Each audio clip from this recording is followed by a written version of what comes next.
गांधी जिंदाबाद, राहुल गांधी जिंदाबाद। राहुल जी संघर्ष करो, हम तुम्हारे साथ हैं। राहुल जी संघर्ष करो, हम तुम्हारे साथ हैं। राहुल जी संघर्ष करो, हम तुम्हारे साथ हैं। राहुल जी संघर्ष करो, हम तुम्हारे साथ हैं। कांग्रेस पार्टी जिंदाबाद, कांग्रेस पार्टी जिंदाबाद, भारतीय जनता पार्टी जिंदाबाद, भारतीय जनता पार्टी जिंदाबाद, कांग्रेस पार्टी जिंदाबाद, कांग्रेस पार्टी जिंदाबाद, राहुल गांधी जिंदाबाद। गांधी संघर्ष करो, हम तुम्हारे साथ हैं। राहुल गांधी जिंदाबाद, जिंदाबाद जिंदाबाद, कांग्रेस पार्टी जिंदाबाद, जिंदाबाद जिंदाबाद। राहुल गांधी जी ने ओबीसी का अपमान किया है, तो हम उसी लिए इकट्ठे हुए हैं। भाई ऐसा है, राहुल गांधी जी ने ओबीसी का अपमान नहीं किया है। जो ललित मोदी, नीरव मोदी और जो हमारे देश के प्रधानमंत्री, हमारे जो प्रधानमंत्री हैं, उनके बारे में बोला गया है। भाई एक तो जो यहाँ से फ्रॉड करके भाग गए हैं वो चोर हैं, और जो चोरों का साथ देता है वो भी चोरी है। तो उनको चोर क्या है, ना कि किसी बिरादरी को क्या है।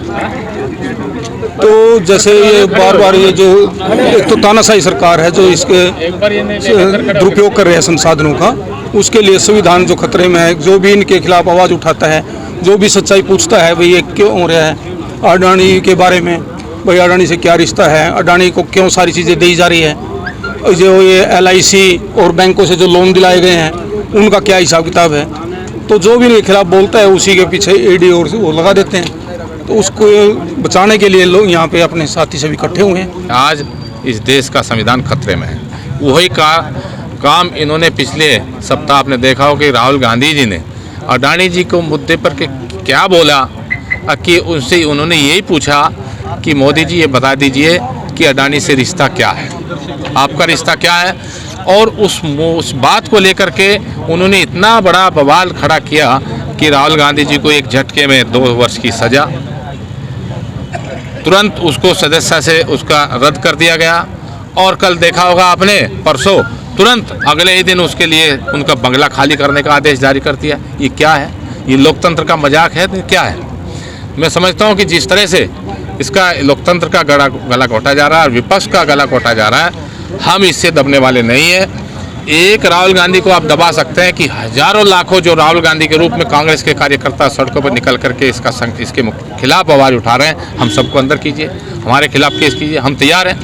राहुल गांधी जी का बंगला खाली किया, ये जितने भी कांग्रेस के नेता कार्यकर्ता सब उनका घर राहुल गांधी जी का घर है। हम अपने अपने घरों पर नेम प्लेट भी लगाने की कोशिश कर रहे हैं कि भी राहुल गांधी का घर हमारा घर है। तो इस तरह की बात को लेकर के आज हमारे कांग्रेस के OBC प्रकोष्ठ के द्वारा संविधान निर्माता के प्रतिमा के सामने बैठ करके इस बात को लेकर के सरकार को चेताने का काम कर रहे हैं कि जिस तरह से ये बाबा साहब ने, हमारा अम्बेडकर साहब ने जो संविधान बनाया था, उसकी आज़ादी हमें दी थी, बोलने की आज़ादी या एक गलत कार्य को उसकी आवाज़ उठाने की आज़ादी, उस आज़ादी को आज रोकने का जो प्रयास किया जा रहा है उसके खिलाफ हम सब यहाँ कांग्रेस के कार्यकर्ता नेता यहाँ बैठ करके धरना दे रहे हैं और सरकार को ये चेताने का काम कर रहे हैं। अगर ये आपने इस काम को बंद नहीं किया तो कांग्रेस के कार्यकर्ता नेता सभी इसका डट करके मुकाबला करेंगे, इसके खिलाफ संघर्ष करेंगे। कि भाई 20,000 करोड़ रुपए जो सेल कंपनियों के लगे हुए हैं अडानी की कंपनी में, वो किसके हैं और उनका फ़ायदा किसको जाएगा। राहुल जी ने पूछा है पार्लियामेंट में, जिसको एक्सपंज कर दिया गया, कि भाई इसका अडानी का और इस मोदी जी का रिश्ता क्या है। अब मैं ये बता रहा हूँ कि खतरे में, संविधान खतरे में कैसे है। तो जब ये मोदी जी, राहुल जी ने बार बार प्रार्थना की कि भाई मुझे एक बार कम से कम मेरे ऊपर दोषारोपण हुआ है तो मुझे एक बार पार्लियामेंट में बोलने का मौका दिया जाए।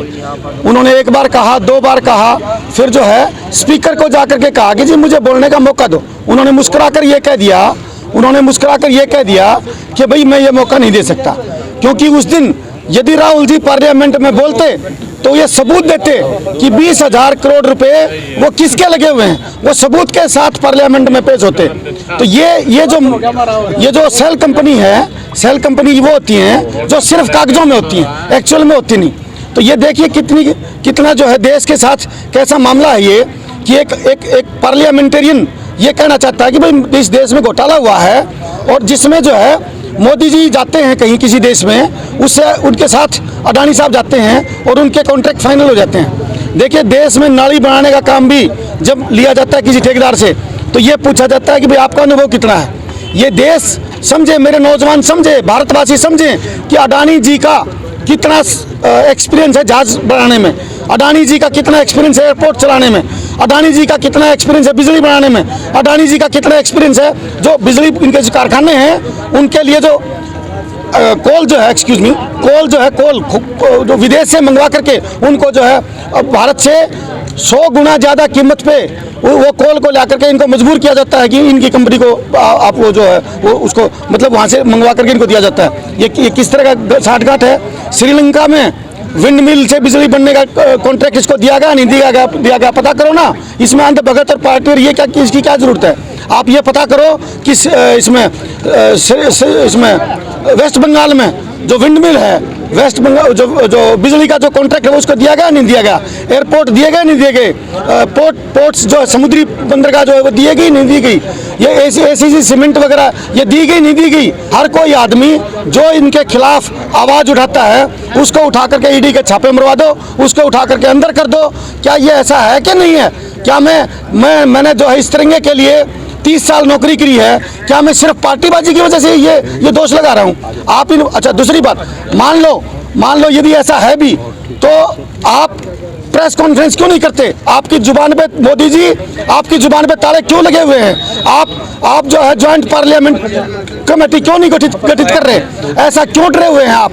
तो यही इसीलिए कि भाई जो भी आवाज़ उठाएगा उसको अंदर कर दो, और इसीलिए ये संविधान खतरे में है। इसीलिए हमने आज भारत के संविधान के निर्माता के बुत के सामने ये खड़े होकर के ये कह रहे हैं कि हम वचनबद्ध हैं, हम इस संविधान को सुरक्षित रखेंगे, भारत माता को सुरक्षित रखेंगे।